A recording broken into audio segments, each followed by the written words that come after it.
Perkenalkan, saya Firda Saniatul Farihah dengan NIM 15211171322. Di sini, saya akan sedikit memaparkan mengenai hazard, resiko, serta pengendaliannya.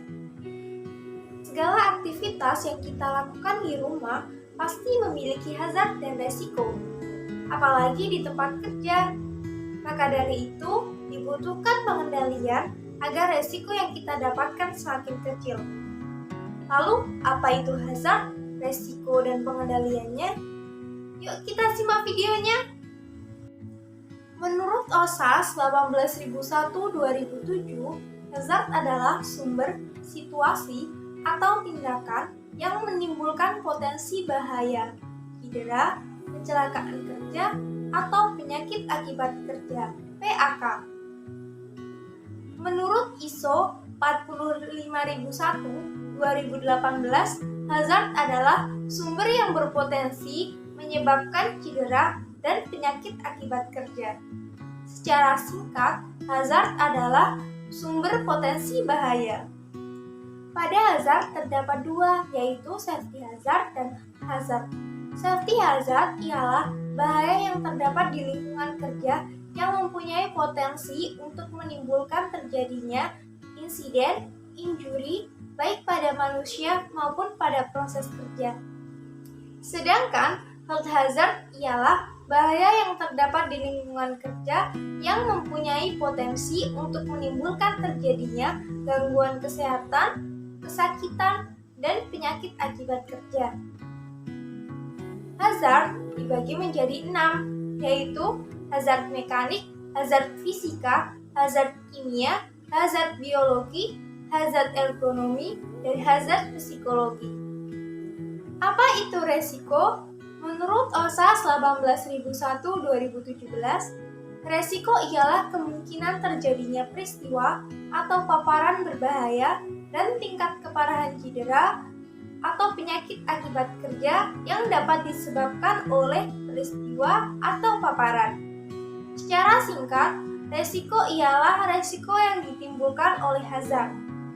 Setelah kita mengetahui apa itu hazard dan resiko, maka kita akan membahas pengendaliannya. Ada 5 hierarki pengendalian resiko. Yang pertama, eliminasi, yaitu menghilangkan bahaya. Yang kedua, substitusi, yaitu mengganti sesuatu yang berbahaya dengan sesuatu yang memiliki bahaya lebih rendah. Yang ketiga, modifikasi engineering, yaitu merancang alat, mesin, tempat kerja, dan memodifikasinya agar lebih aman. Yang keempat adalah administrasi, yaitu menerapkan prosedur, aturan, pelatihan, durasi kerja, rambu bahaya pada lingkungan kerja.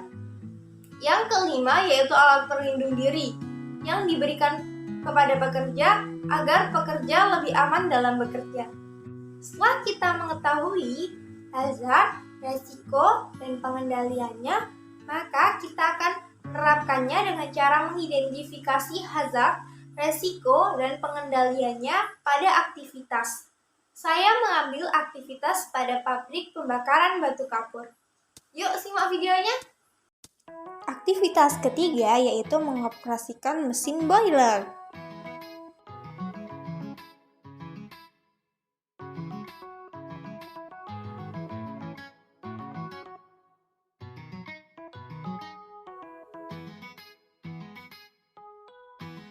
Potensi bahaya mekanik.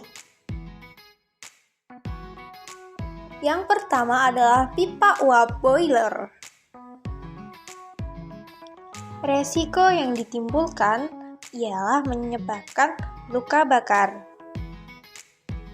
Pengendalian resiko yang pertama yaitu eliminasi dengan menghilangkan pipa uap, namun itu tidak mungkin dikarenakan pipa uap menjadi komponen penting pada boiler. Yang kedua yaitu substitusi, yaitu dengan mengganti pipa uap dengan pipa yang lain, namun tidak mungkin karena pipa uap tersebut sudah didesain untuk boiler. Yang ketiga yaitu modifikasi engineering. Tidak ada pengendalian resiko modifikasi engineering yang dapat dipakai pada pipa uap.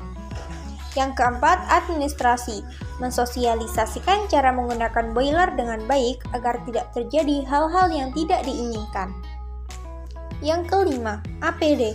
APD yang diperlukan adalah sarung tangan dan peralatan P3K agar jika terjadi hal-hal yang tidak diinginkan dapat mencegah dan dapat menangani hal tersebut dengan cepat. Tetapi jika luka bakar terlalu parah, maka harus dibawa ke klinik atau puskesmas terdekat. Sumber potensi bahaya mekanik yang kedua yaitu arus listrik. Resiko yang ditimbulkan dari arus listrik dapat menimbulkan kesetrum. Pengendalian resiko yang pertama yaitu eliminasi, menghilangkan arus listrik agar semua yang berada di dekatnya tidak ada potensi bahaya. Tetapi tidak mungkin untuk menghilangkan arus listrik karena mesin boiler membutuhkan arus listrik untuk mengoperasikannya. Yang kedua, substitusi, dengan mengganti arus listrik menggunakan baterai yang bisa digunakan untuk mengoperasikan boiler ini. Yang ketiga, modifikasi engineering, melakukan modifikasi engineering dengan menata kabel agar tidak berserakan dan mengenai pekerja. Yang keempat, administrasi, mensosialisasikan kerja boiler dan jalur kabel yang mempunyai arus listrik agar pekerja tidak kesetrum dalam melakukan pekerjaannya. Yang kelima yaitu alat pelindung diri. Alat pelindung diri yang digunakan adalah penyediaan apar dan sarung tangan untuk mencegah dari arus listrik tersebut. Potensi bahaya fisika. Yang pertama adalah kebisingan. Resiko yang ditimbulkan masalah pada pendengaran atau bisa terjadi tuli. Pengendalian resiko yang pertama yaitu eliminasi. Kita tidak bisa menghilangkan kebisingan ini yang disebabkan oleh boiler yang sangat keras karena itu adalah alat utama yang digunakan.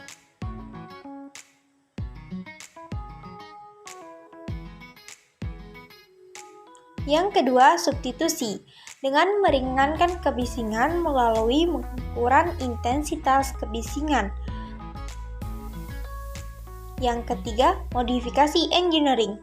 Tidak dapat melakukan pengendalian modifikasi engineering pada hazard kebisingan ini.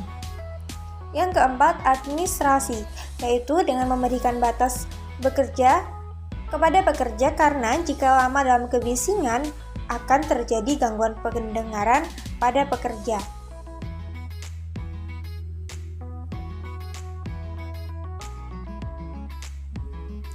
Yang kelima, alat pelindung diri.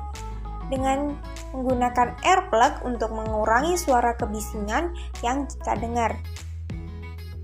Potensi bahaya fisika yang kedua yaitu suhu yang panas akibat boiler.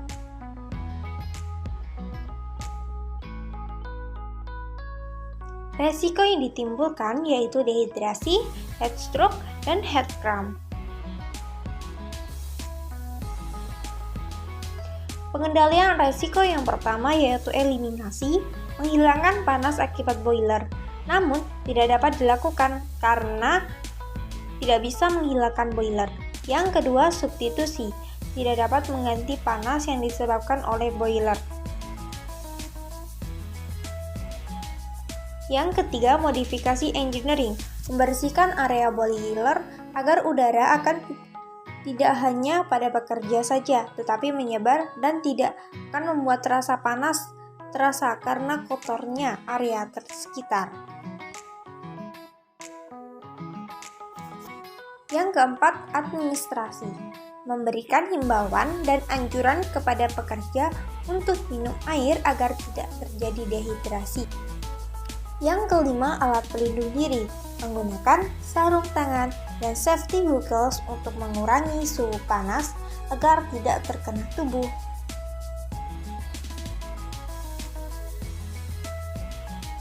Potensi bahaya biologi. Semut.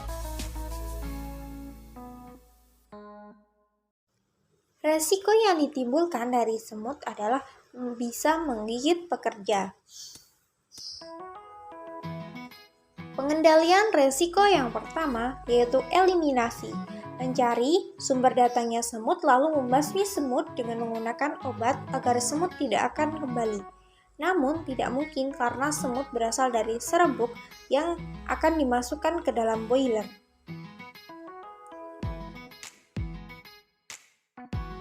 Yang kedua, substitusi.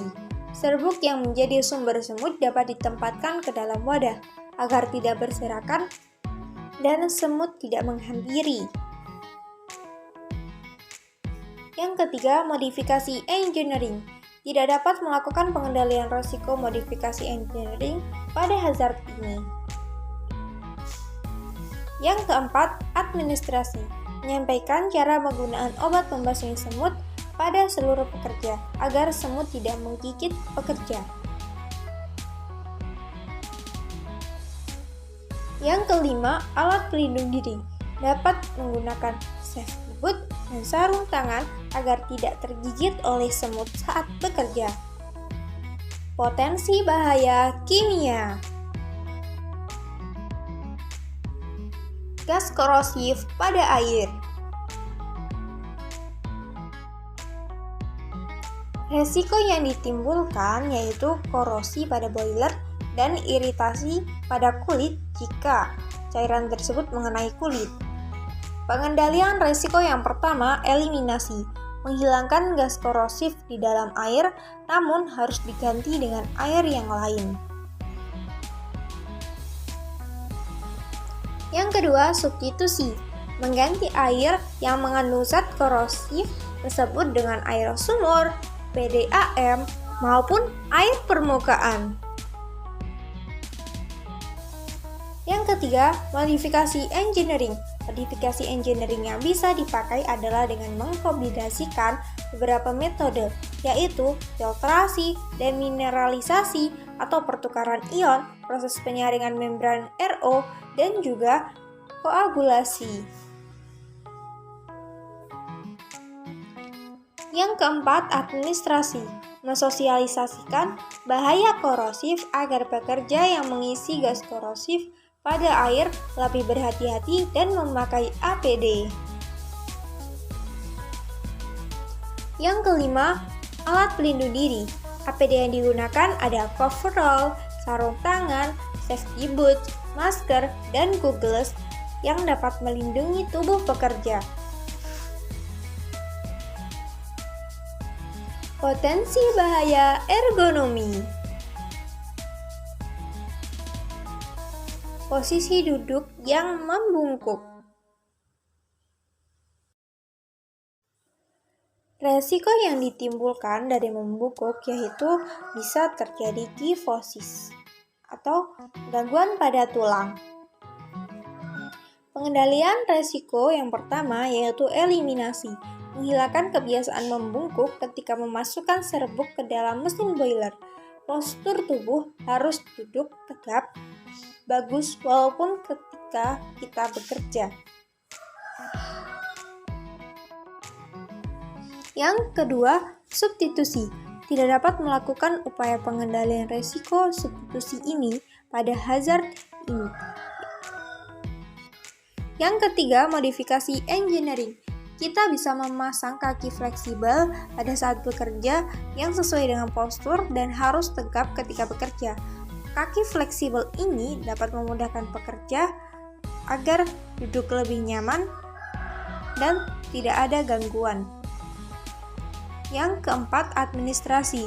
Memberikan batas waktu bahwa pekerja dengan postur membungkuk tidak boleh dalam waktu yang lama. Di satu waktu sekaligus. Ketika kita bekerja dengan postur yang cukup banyak, maka lebih baik melakukannya dengan bertahap ataupun bisa melakukan istirahat terlebih dahulu di sela-sela bekerja untuk meregangkan otot dalam jangka waktu tertentu. Yang kelima, alat pelindung diri. Kita bisa menggunakan penyangga punggung agar saat kita bekerja, tubuh kita tidak dalam posisi terlalu membungkuk. Dengan bantuan alat tersebut, resiko kita terkena kifosis akan semakin menurun. Potensi bahaya psikologi. Keadaan yang terlalu ramai. Resikonya, pekerja dapat stres karena keadaan yang terlalu ramai. Pengendalian resiko yang pertama yaitu eliminasi, menghilangkan keramaian agar tidak dapat kerja yang mengalami stres, namun tidak dapat dilakukan karena pada saat mengoperasikan boiler, suara bising dan ramai akan selalu terjadi. Yang kedua, substitusi. Mengganti keramaian tidak dapat dilakukan karena tidak ada yang dapat menggantikan keramaian. Yang ketiga, modifikasi engineering. Tidak dapat menggunakan pengendalian risiko modifikasi engineering ini pada hazard tersebut. Yang keempat, administrasi. Mengurangi frekuensi saat berada pada keramaian yang terjadi di tempat kerja. Yang kelima, alat pelindung diri. Menggunakan earplug untuk mengurangi keramaian yang didengar pada saat bekerja. Sekian yang dapat saya sampaikan dari aktivitas pertama sampai aktivitas ketiga. Terima kasih.